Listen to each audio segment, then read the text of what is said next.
Down here, the world as we know it simply ceases to exist. We have left the sunlit surface far, far behind. We are descending into a place of eternal twilight and then into complete and utter blackness. This is the midnight zone. It is a realm of unimaginable pressure, a force that would crush a submarine like a tin can. The water is frigid, hovering just above freezing. There are no seasons here. There is no day or night.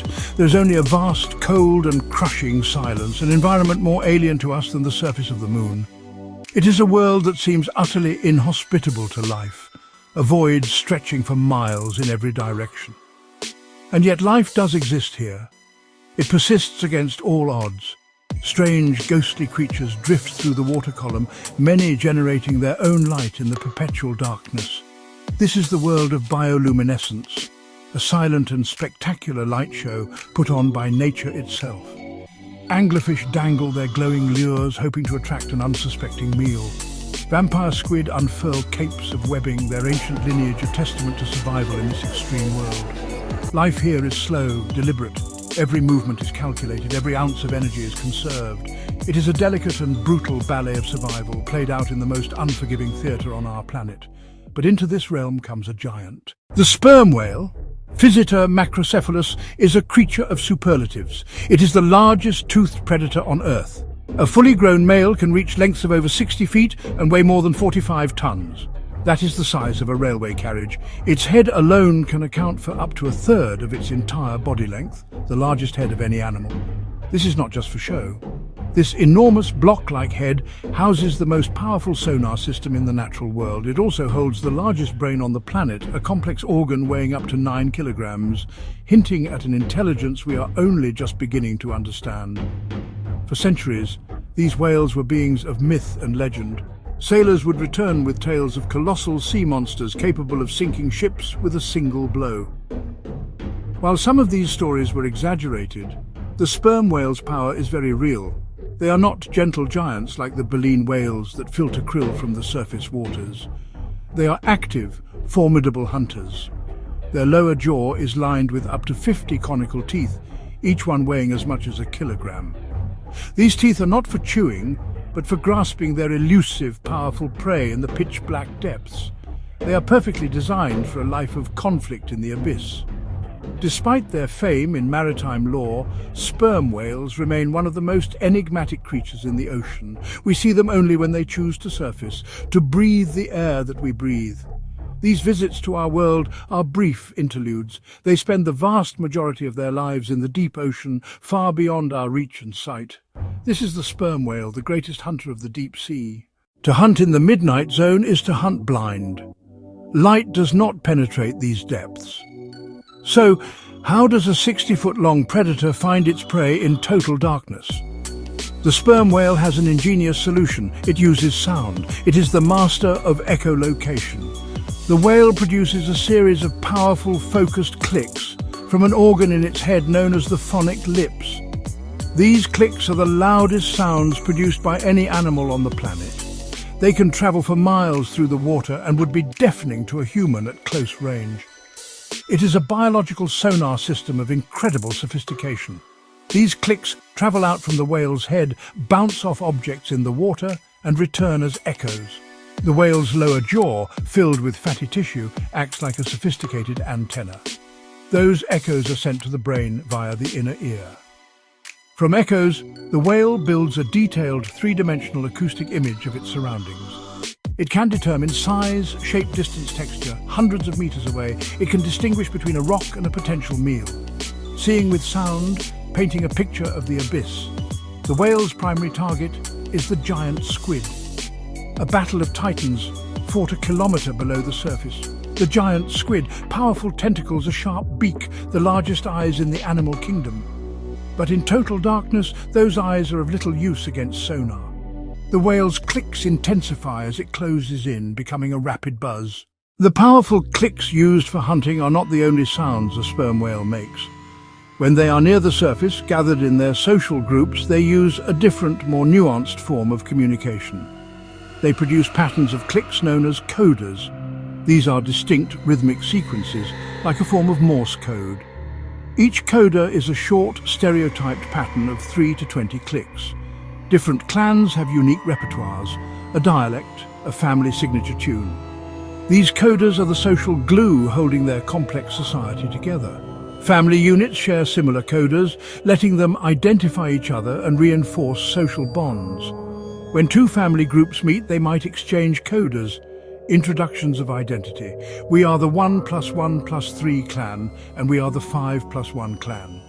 Cultural transmission, passed from mother to calf, from one generation to the next. This is learned behavior, not instinct. The silence is filled with conversations. They are constantly clicking to one another, exchanging coders, reaffirming relationships and coordinating movements. A social network built entirely on sound across the ocean. The sperm whale's ability to dive to such extreme depths is one of its most incredible feats.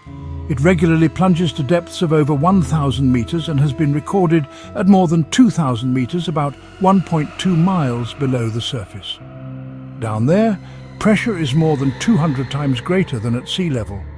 For an air-breathing mammal, this should be impossible. Such pressure would crush our lungs and force toxic nitrogen into our bloodstream, the bends. But the sperm whale has remarkable adaptations that let it thrive there. Before a deep dive, the whale takes several deep breaths at the surface. It does not store that oxygen in its lungs. Just before diving, it exhales, collapsing its lungs almost completely. This prevents rupture and stops nitrogen absorption. Oxygen is stored in the tissues, blood and muscles rich in oxygen-carrying proteins. Its body becomes a living scuba tank. To conserve oxygen, the whale's heart rate slows dramatically, sometimes to just a few beats per minute. Blood flow is restricted, shunted away from non-essential areas and directed only to vital organs. It enters controlled, suspended animation focused on powering the deep hunt. It's an ingenious, elegant biological solution between two different worlds. Sperm whale society is not random or solitary. It's actually highly structured. At its heart is the family. These family units are matrilineal, centered around females. A typical group is about a dozen related females, mothers, daughters, sisters, aunts, plus their young calves. They form tight, long-lasting bonds, often staying together for life. Led by the oldest, most experienced females, the matriarchs, living libraries of knowledge. This social structure is crucial for survival. The deep ocean is dangerous, especially for young calves. Mothers take turns diving deep to hunt squid, while other females babysit at the surface. A system built on trust and reciprocity, a true community. They communicate constantly, sharing info, coordinating activities. The birth of a sperm whale calf is a significant event for the entire family unit. After a long gestation period of up to 16 months, the mother gives birth to a single calf, already weighing a ton and measuring around 4 meters long. The calf is born into the heart of its supportive family. Aunts and sisters will often gather around the mother during the birth, offering protection and assistance. From the moment it's born, the calf is enveloped in a world of sound, learning the specific coders of its clan, the acoustic signature of its family. For the first year of its life, the calf is completely dependent on its mother's milk. This milk is incredibly rich and fatty, allowing the calf to grow at a phenomenal rate. But the mother cannot stay with her calf constantly. She must dive deep to hunt for herself. This is when the social structure of the group becomes a matter of life and death. While the mother is gone, sometimes for an hour or more, the calf is left in a creche at the surface, cared for by the other females. This communal babysitting is a beautiful example of altruistic behavior.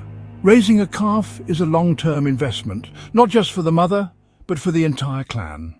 Despite all that we have learned, the sperm whale still holds many of its secrets close. We've only glimpsed their lives through brief surface encounters, and the clever use of technology has filled in parts of the picture.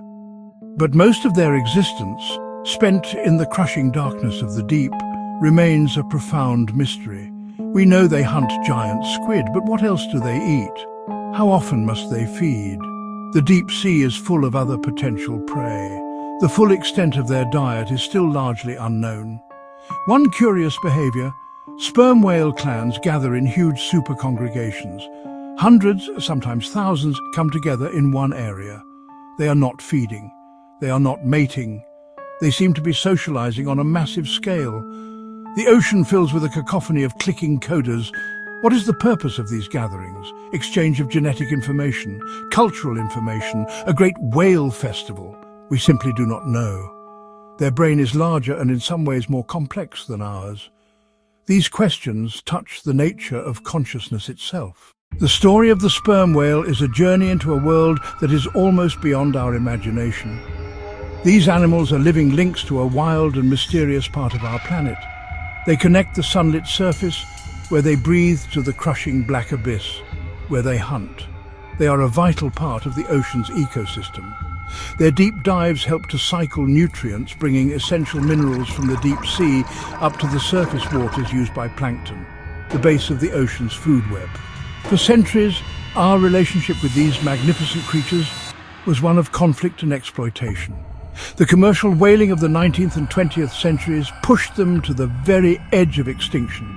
We hunted them for the oil in their heads without a thought for the complex societies we were destroying or the intricate lives we were ending. Thankfully, that era is now over. International protections have allowed some populations to begin a slow and fragile recovery. But today, they face new and perhaps even more insidious threats. Noise from shipping fills their acoustic world with constant, disorienting roar. Entanglement in discarded fishing gear is a slow and painful death sentence for many whales. Plastic that chokes our oceans is often ingested, leading to starvation. Climate change is altering ocean currents and the distribution of their prey. The survival of the sperm whale is now inextricably linked to our own actions. To look into the eye of a sperm whale is to feel a sense of profound wonder.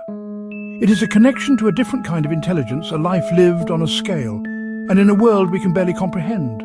They are not monsters of the deep, but sentient social beings who are the true masters of an alien world on our own planet.